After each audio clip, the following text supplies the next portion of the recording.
Do we have to disclose identities in this podcast? We don't have to. Oh. Relationship is never built in rows. So in the auditorium, it's set not to build relationship. Right. Relationship is built around the table. Yeah. He starts walking toward me, and I said, our church does these cookies just to show you God's love and welcome you to the community. And he said, "What did you say?" I said, "Well, our church," and before I even finished, he collapsed on the ground sobbing. And I said, "What's going on?" And he said, "I have a gun over there, and I was about to kill myself. And I was sitting here praying, God, if there's another way, send me a sign." And so I sat there with this man for quite a while until his family and stuff got there. And he just kept saying, he heard me, he answered me. Frankly, we've got a lot of lukewarm people in our churches. I mean, I beg God to take the desire to pastor away. One of my favorite Hendricks quotes, Howard Hendricks, is, not Jimmy, you can impress somebody at a distance, but you can only impact them up close. God can handle the big questions.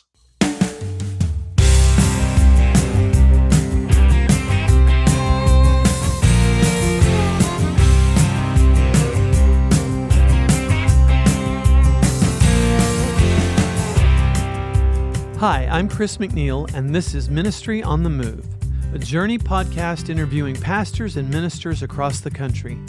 As the father of the McNeills, I get to travel all across this land singing the gospel, and one day it dawned on me that I was already having great conversations with pastors. And then came the conviction that maybe I should hit the record button and share these inspiring, insightful, and hopeful conversations with you. Join me on a journey to churches of all shapes and sizes, different parts of the country, and see just what it takes to shepherd the body of Christ. For more information on the McNeills, you can visit us at mcneillmusic.tv or mcneillmusic.com, or follow us on Facebook at The McNeills with 2 L's. Thanks for joining us, and here's the show.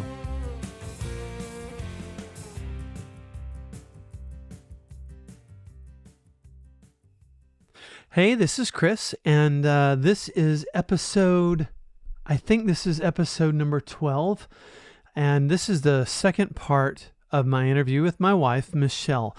Before I get to this, I want to encourage you that if you've listened to us this far, it would be super helpful if you could leave a review, give us a thumbs up, share the podcast with friends, comment on Apple Podcast or Spotify or wherever, or YouTube, wherever it is that you're listening. Let me know that you're out there. And I can see some statistics and things like that are very they're not personal at all. And one of the real encouragements to me in doing this is knowing that people are listening. So if you would be so kind, if you're interested, if you're listening, if you're enjoying this at all, would love to hear from you and tell me where you're from, what you think of it, what questions you might want me to ask a pastor, and that would be a great way just to say thanks and to let me know that you're out there. I'm going to get to the second part of this episode with my wife Michelle, and just so you know, I'm kind of thinking that as we go, I'm going to take about, every 10th or so episode and maybe interview one of my family members to give you a perspective of what it's like for the McNeills to be out on the road, mom, dad, and their 10 children, and because they've got all kinds of personalities and thoughts and opinions. Our youngest is currently 11, our oldest is 29, and it's just a different perspective of what ministry on the road is like. So this is the second part of my interview with Michelle, and I hope you enjoy it. Again, thanks for listening, and here's the show. How do you relieve stress from the job? I was actually just thinking I was sitting inside, and I was trying to take something back again, like I talked about earlier. And I thought to myself, maybe I'll just go for a jog. And, so sometimes the stress is relieved through prayer. Sometimes it's relieved from talking with somebody else and getting them to share that burden with you. Sometimes it's through physical activity. Sometimes you just got to go for a walk or yell real loud for a minute. Warn the people around you. Don't just randomly do that. But yeah. Especially if you're on the bus and near the driver. Yes, right. And I think that a lot of the stress relief for me too comes from staying on top of things and not letting myself get overwhelmed, making sure I get enough sleep, making sure I'm taking care of my health. There's a lot to it.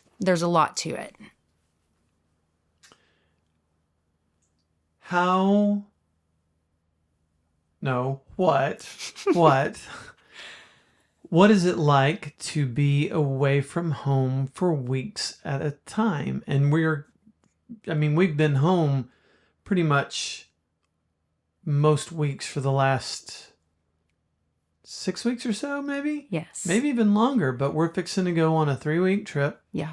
Here in a couple of days.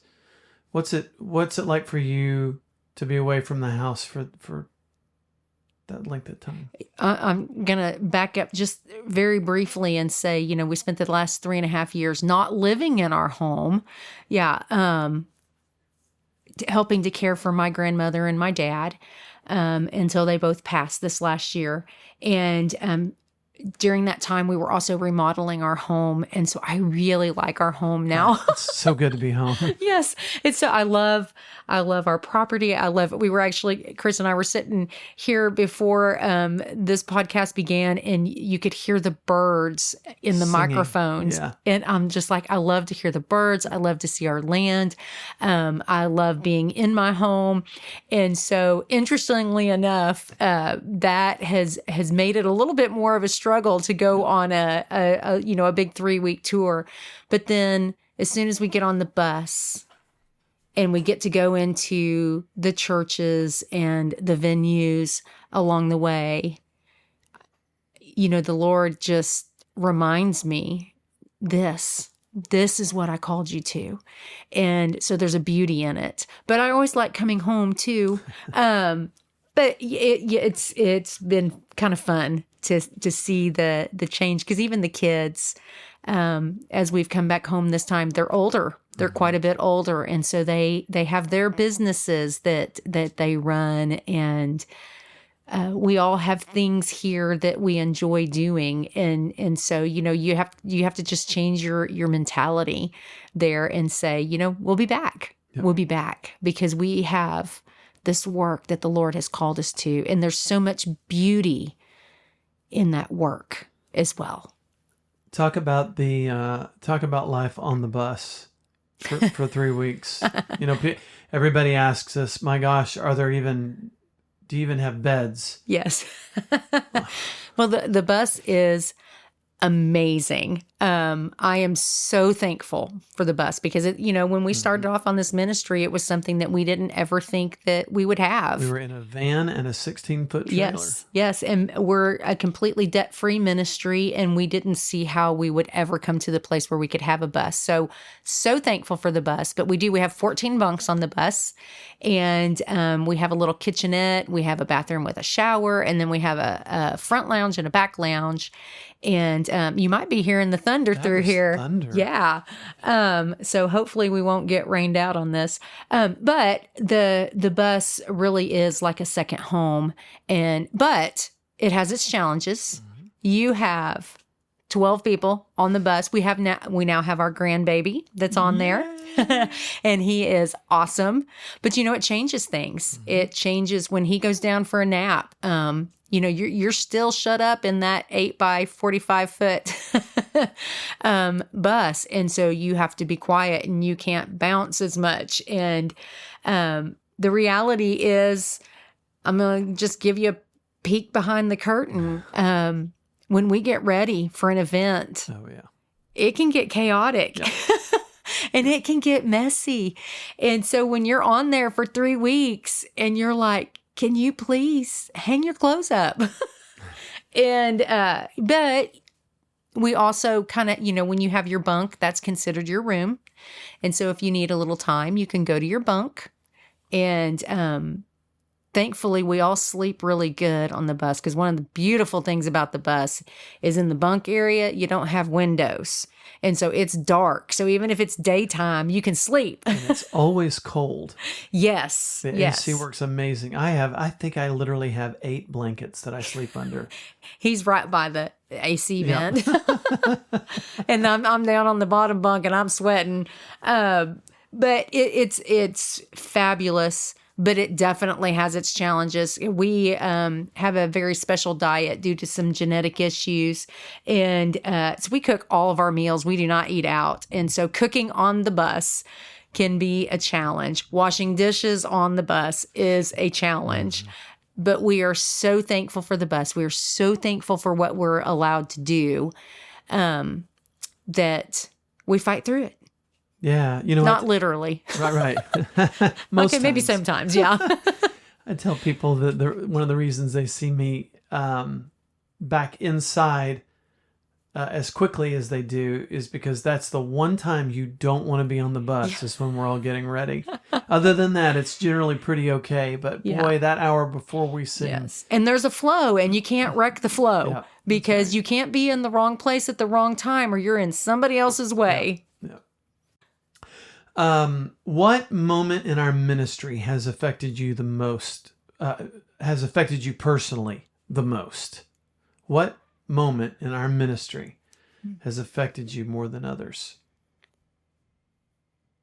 Oh my goodness, there's probably so many. I don't know that I can narrow it down without a lot of thought to say which one was the most. But I would literally have to go back to Kaylee coming to us and saying that she believed this is what we were called to do. I grew up being told that I can't sing, and I was terrified to sing in front of people. But I always wanted to sing. I always had a love for it. I always had a passion for it. And so I think that just that moment that I realized that God truly was calling our family to this had to be one of the things that had the biggest impact on me.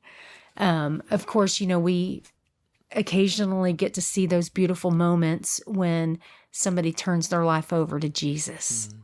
And those are really cool. But for me personally, I would have to say it was being called to this and the Lord saying, yes, you can. Yes, you will. And through that, watching him take the piece of clay of me and mold it into what he had planned. And then being able to go back and see how, like, literally your whole life, my whole life,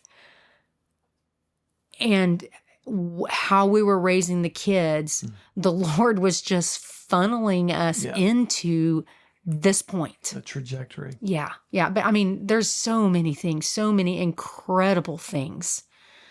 Like what? Name 2 or 3. I mean, you're going to laugh on this one. But doing What a Friend We Have in Jesus in the silo, in the grain bin. That's crazy. And, we videoed us singing a cappella in my grandparents' grain bin. We were singing the song, What a Friend We Have in Jesus, that we sang at Chris's grandfather's homegoing celebration.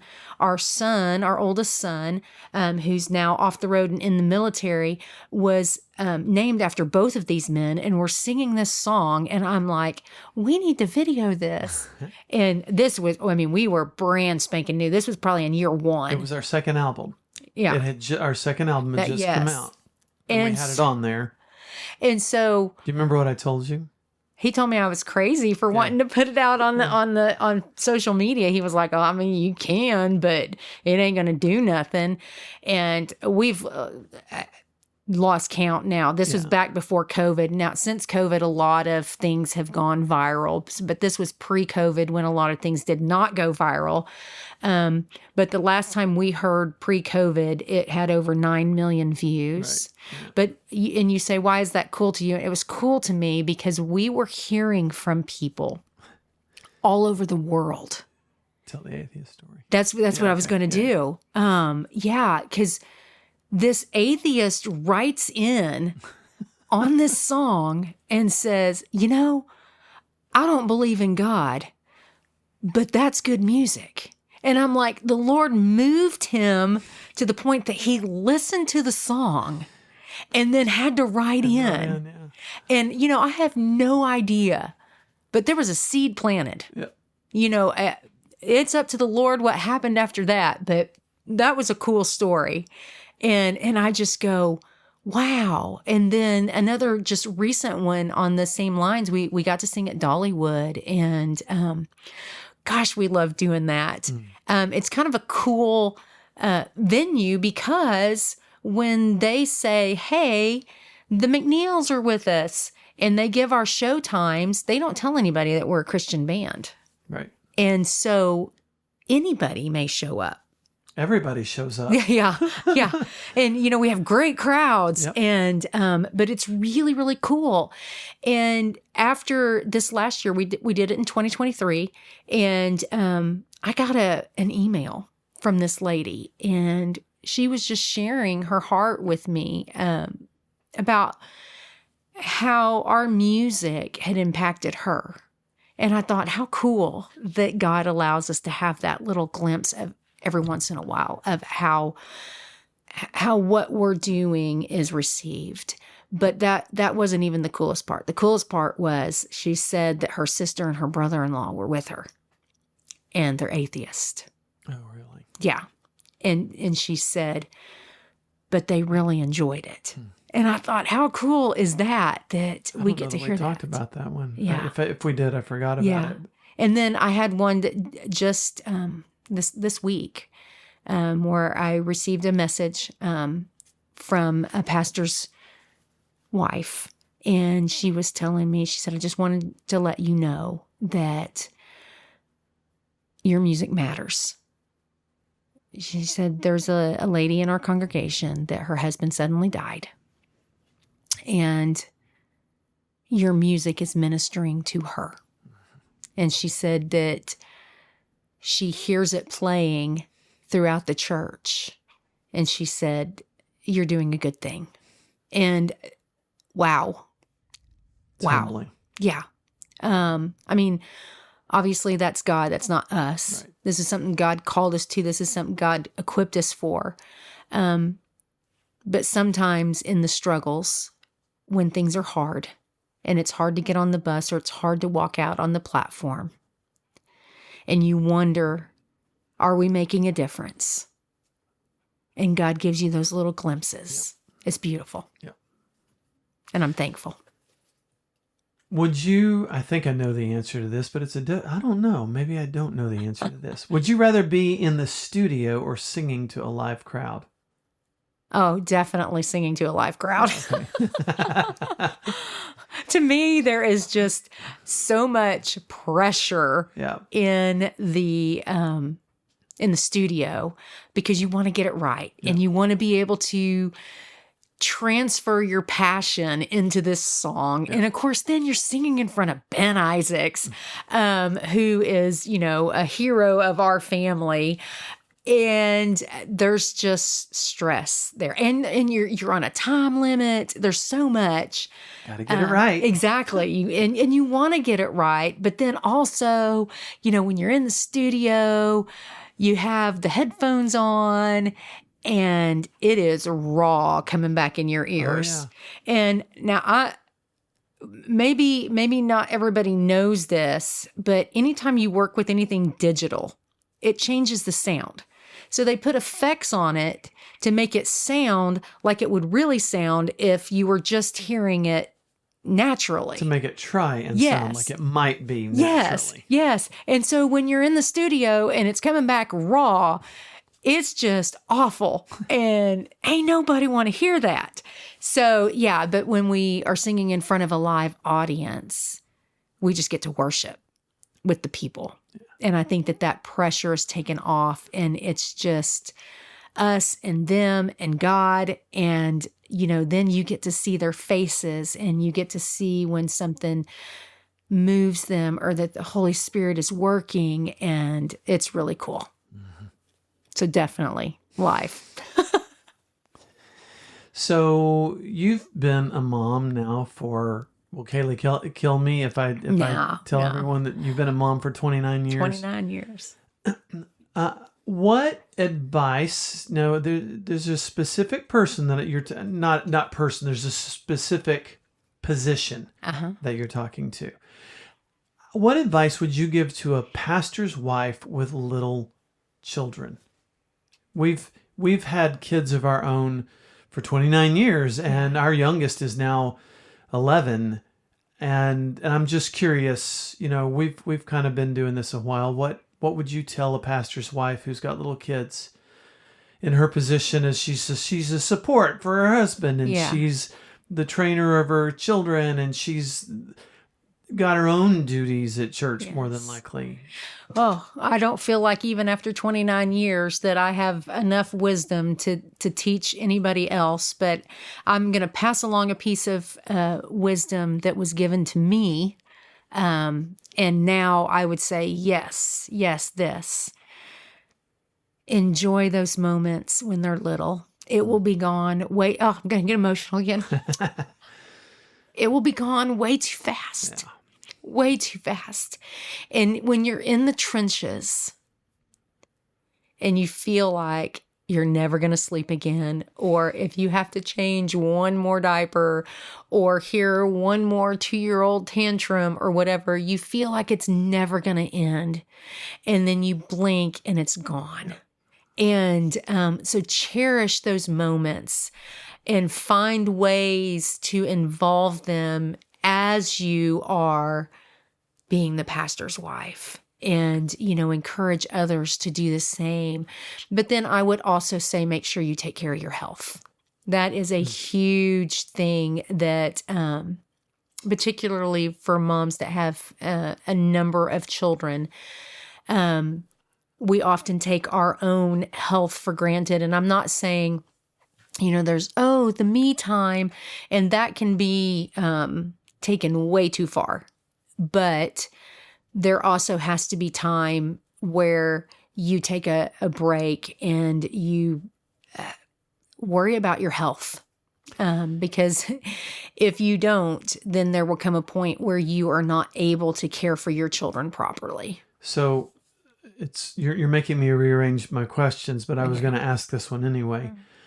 Talk a little bit, and just dovetails right in. Talk a little bit about your journey with the health coach stuff and what you've learned and how that might fit into young moms.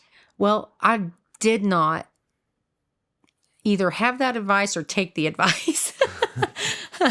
And my health got pretty bad. I had, I think when you and I got married, I was a size 4. And before I started the health journey, I think I was a 3X. And my health just really took a hit. And it was through watching your mom, who struggled with Parkinson's, your dad with Alzheimer's, my stepdad, with all of that, plus many more, diabetes and heart disease. My grandmother, whose mind was still fully there, but her body was failing. I'm looking at all of this and I'm going, you know what? There's some things that as we get older, we just can't help. But there are things that we can help. And so that started my journey. I was realizing that I wasn't there for my children like I needed to be. And I definitely wasn't going to be able to be there for my grandchildren if I didn't change something. And so that's why I say that that's important along the way. You've got to be able to, physical health, mental health, all of that, be able to give yourself a little attention while you're providing for your husband as the pastor's wife, or your children, or in any ministry or any job, because it will catch up with you. And it had caught up with me, and I couldn't keep up with my children anymore. I couldn't do the things that I wanted to do with them. I feel like it changed my my parenting during that time. And so that started my journey, and I began to search. And let me tell you, it is difficult to find. There's so much information, and everybody looks at one thing. So I began searching, and because I felt like there was just one little piece of the puzzle that I was gaining at a time. And so I ended up coming to you and saying, hey, I found this health coaching course. I have no desire to be a health coach, but it sounds like this information is what I need to help me. And I remember you saying, if all it ever does is help you and me, then it will be worth it. Yep. And so 6 weeks and a lot of work. I got they packed so much information in those 6 weeks. I worked every day for multiple hours on this. With thundering here again, on this course, and I got my certification, and it was life-changing for our entire family. But I still realized there's pieces missing. And so I continued to study and learn, and I watched my entire family transform. And social media tends to pop memories up, and I see us then versus now, and I just go, wow. Yep. But I think one of the things that many, many people don't understand is the effect of what we eat on our mental state. And so that was a huge thing. And so to be the best pastor's wife, or just wife, or parent, or whatever, you need to take care of your health. and I'm still learning. I do coach now because it's become a passion, because I see pastors hurting, and I see people in our ministry, the music ministry, hurting. That's not the only reason.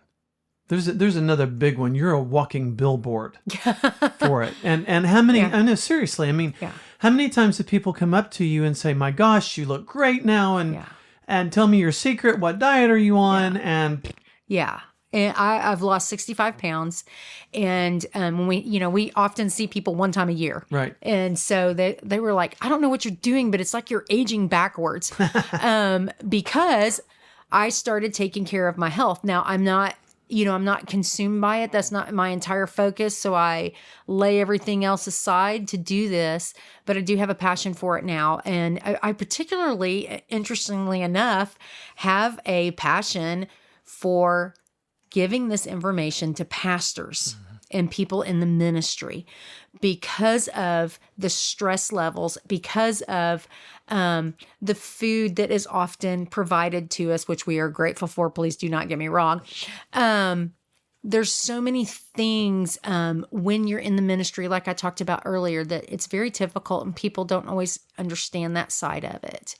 And so I hear from a lot of pastors, as you and I sit there and talk, it's not like it's just me and the pastor. Don't want to come across wrong there. But as we're talking to these, as we become friends with these people, and they're saying, well, I went to the doctor because I thought I was having a heart attack. Yep. And one particular friend, and if he listens to this, he'll know who he is.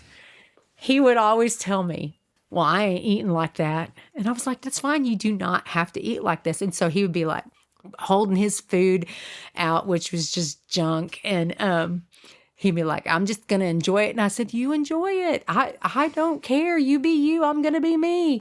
And for this went on for about 2 years.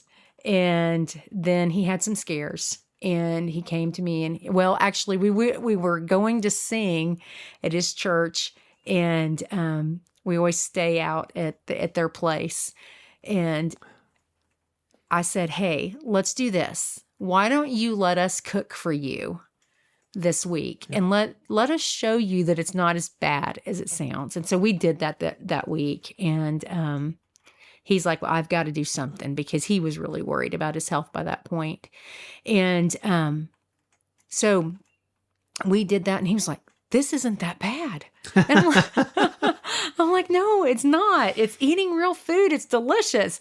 And anyway, so I would get texts from him in the following weeks saying, I'm 95% there. And then I'm down 11 pounds. Have you seen him recently? I have not. I have. Okay.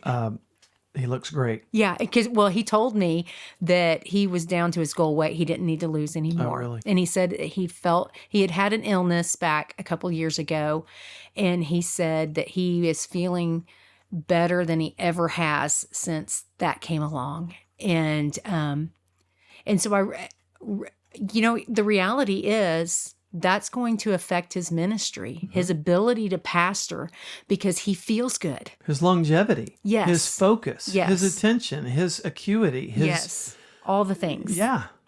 All the things. He's still parenting too. And so Right. it affects all of that. And so I really have a passion for that, because I think that when you're in the ministry, you do take some pretty hard hits along the way. Sure. People can be cruel. And the stress levels are high because you want to do your very best to help the people. And you see and you hear a lot of things because people come to you when you're in a position of ministering to others, and, they can share some pretty heavy burdens. Yep. And so by taking care of your health, you are more mentally prepared, physically prepared to help other people. And whether it's ministering to your congregation or just being the light of Christ to your neighborhood, or if it's a mom to her child. Or even having the energy when you get home. Yeah. To be the parent that, Yes. that God intended you And to get be. the stuff done at home that needs to be done. Right. And so I'm thankful for the journey, because it has been absolutely transformative to me. I said earlier, when things get stressful, you asked how we handle it, and I said, go for a jog. Well, I'm telling you, That's the new Michelle. Yes, that is not the old Michelle. The old Michelle would have died. That would not be it would be a stress reliever, because I would be standing face to face with Jesus when I was done with it. But now I can do that, only for little bits of time, but it's progress. And so, yeah, I definitely have a passion. Used to, it was an icy and a Butterfinger. Yes. Not anymore. Yeah. Nope. Really proud of you.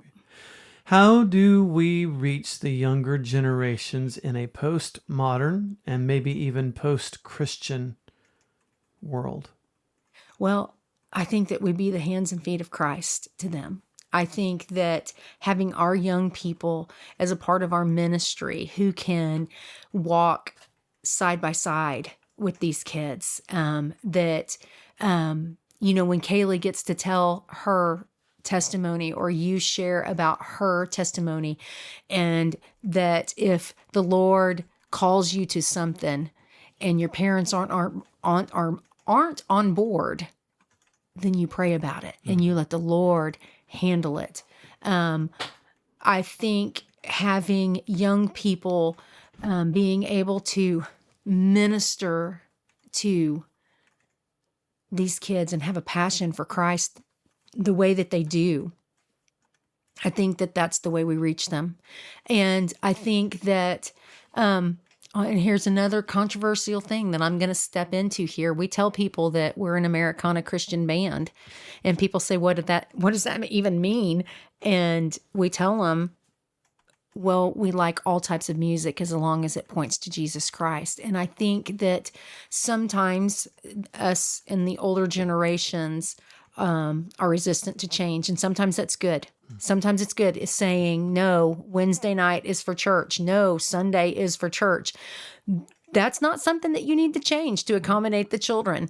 But there are other things that do have to change. They change with the times. Now, I'm not saying that the only way that we can reach the young people is to get tatted up and shave our heads or whatever. And I'm not saying that there's anything wrong with those things. I'm just saying that's not the only way. That's not the only way. We don't have to change that. We have to literally be like Jesus. And if we're like Jesus and we love these kids and we shepherd and we minister to these kids, then they're going to want our Jesus. But if we can't be like Jesus, if all we can do is look down our noses at them or say, this is the only way when it's not the only way, then we're going to run them off. And we do have a crisis in this area because they are talking about the number of kids, and I don't even know what the statistics are, but I know it is. Make it up like I do. No, it is unbelievable. But I want y'all people to go and look it up. The number of children when they graduate that leave the church and never come back. Yeah. It's astounding. Seriously, I think it's in the 80. The last time I heard it was in the 80s. Yeah. That may be wrong, but mind blown. Yeah. But if we are shepherding, if we're teaching, if we're coming alongside, if we're saying, man, we love you. We love you like Jesus does. Now, that's not okay. Right. That, sin is still sin. right. We can't excuse that to be like them. I know one of the things that we enjoy doing is being all things to all people. And I think a lot of people take that out of context. Yep. But you know what? We're Americana because if we're going into, a strongly traditional church, we can respect that. And so we're going to dress toward that. We're going to play music toward that. Sure, we'll include a little bit of other stuff us. in there. Yeah. But then the same thing when we go into the super contemporary church, we're going to dress that way because we legitimately like it. We're not trying to fool them or whatever, but we like all kinds of styles, not only in clothes, but in music. And so then when we go into there, we also give them a little bit of the traditional. And the number of times that we've heard a pastor say, see, it can be done. Right. Yeah. That always cracks me up. Yep. Let me stop you here for just a second and say something that I think is you're just walking all over it, and I think that it's really important that people hear us, you and I, say that it's okay for the music to change. It's not okay for the gospel to change. Amen. And I think that's what you're trying. Yes. What you're trying to Yes. say. No, we don't want to be like the world. We want to show Jesus. Yep. To the world. Yep. But historically, if you look back through, music has always changed. Right. That, if you say, oh man, well, I just really love the hymns. Well, I do too. Yeah. But they were new at one point. Exactly. They were new too. Now, I also understand that sometimes that you can get into a situation where the gospel or the worship becomes more like a show than an act of worship to God. And that's not what we're talking about. Where if you're not if you don't have a heart of worship when you're worshiping, then there's a problem. And that's not what we're talking about here. We're just talking about different styles of music that all point back to Jesus Christ and don't change scripture. If you're singing a contemporary song or a hymn for that matter that doesn't line up with scripture, then for us it doesn't have a place in our ministry. And if there's those of you out there who are listening to this part of the conversation and thinking, I need some examples, you can go to our YouTube page. You can find us on iTunes. We're on all the social Spotify, and listen to the stuff that we're playing, and that will give you some sort of context for the conversation that we're very in the know with each other. I know what she's saying and she knows what I mean. Yeah. But for some of you, it may be a little bit, you need somebody to help outline that discussion. And it's an important discussion, I think. Yeah.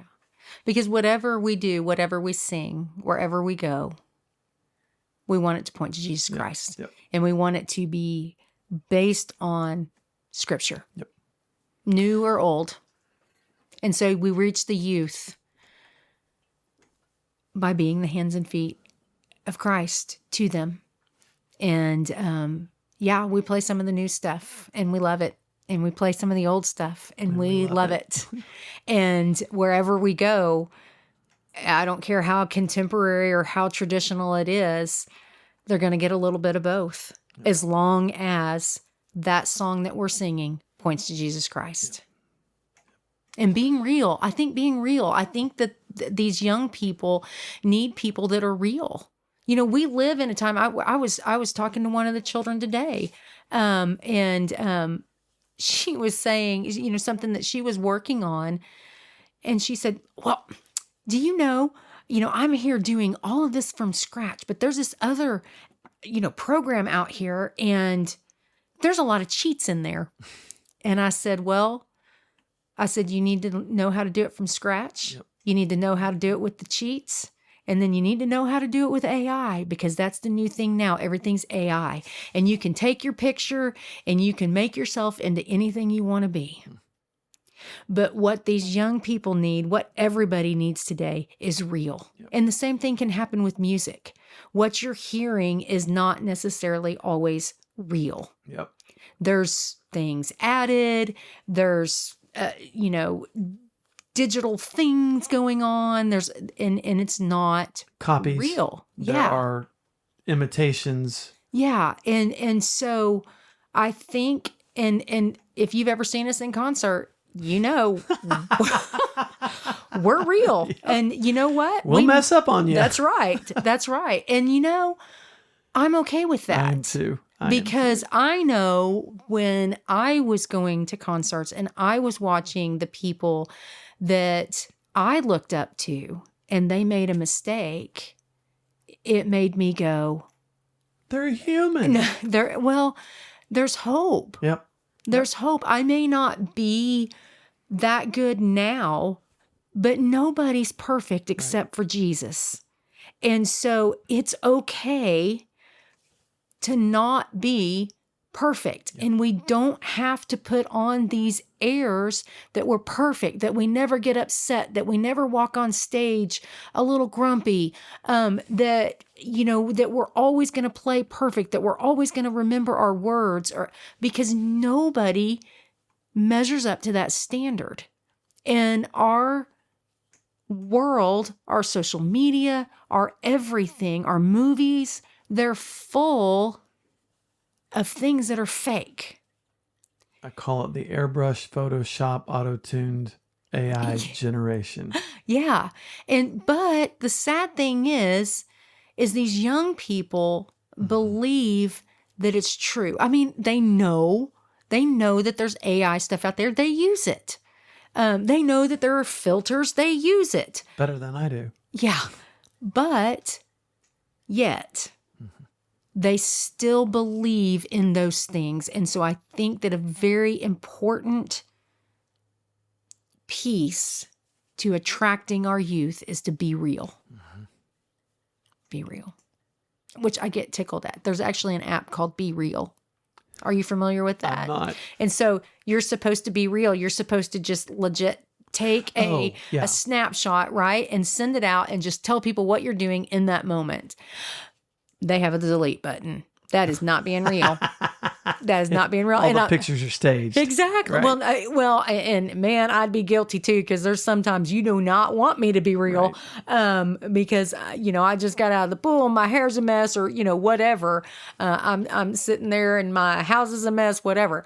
But for it being called Be Real, they gave you a delete button. Right. And that's probably wise, but my point is we live in a non-real world, but our youth long for real. Yep. And I think that's what Jesus calls us to, is real. Yeah. This has been good. Okay, speed round. Okay. Ready? Yes. Apple or Android? Apple. Star Wars or Star Trek? Star Wars. Texas Rangers, Dallas Cowboys, or Dallas Mavericks? Rangers. Gaither Vocal Band or Chris Tomlin? Tie.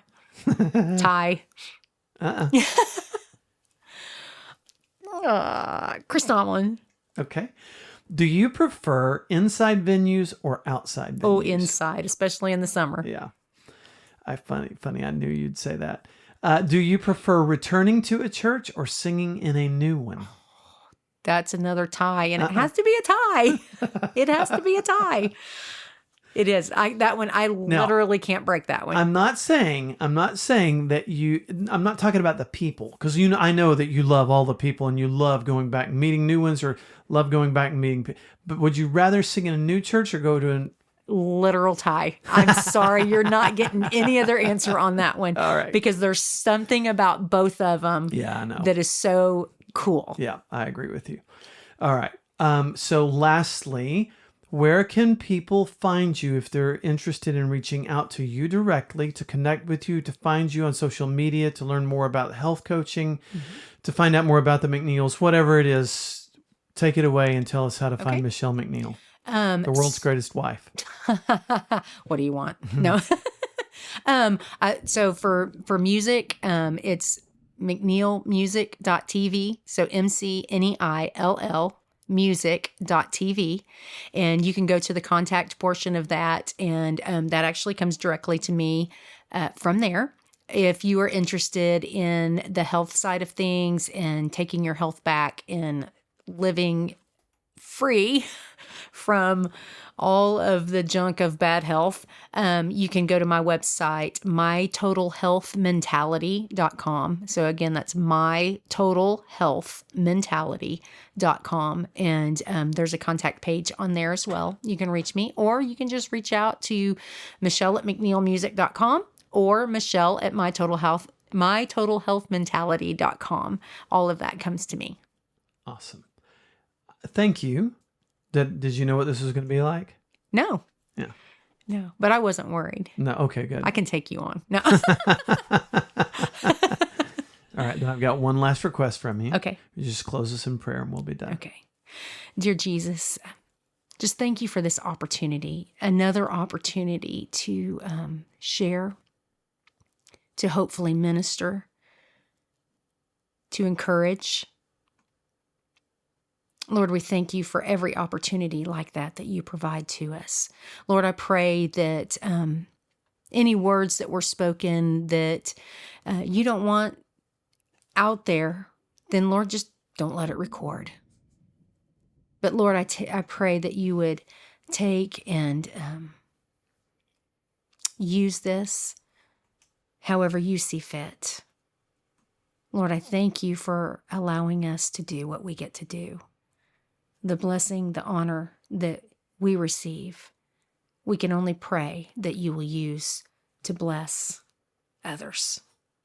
Lord, I pray that you would keep us and the other pastors and ministers of the gospel safe in their journeys as they follow you. And Lord, I pray that if there's anybody out there that is hurting or confused or needs help or needs you, Lord, that they would feel free to reach out to Chris or I or their local pastor and get the help that they need. Lord, above all, I pray that whatever we do, whatever we say, brings glory to you. In your precious and holy name I pray. Amen. Amen. Thank you, beloved. And now, as we go out, I have never told people what this song is, but the outro music is a song from our Hey Now album that Michelle wrote called He Sees Me.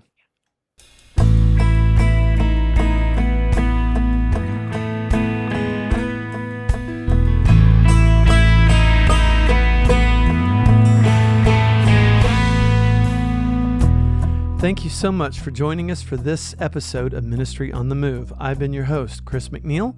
For more information on the McNeills, you can find us at McNeillmusic.tv. Email me at chris@mcneillmusic.com. Follow us on Facebook at The McNeills, YouTube at The McNeills. This was a lot of fun because after we got done with this interview, Michelle and I, our family got on the bus and we traveled to Tennessee. We spent 2 days working on our 8th album, which is due out this fall. And then we went to Michigan for 4 dates and Indiana for 3, where we met some new friends and saw some old ones. So look forward to those great conversations in the following weeks.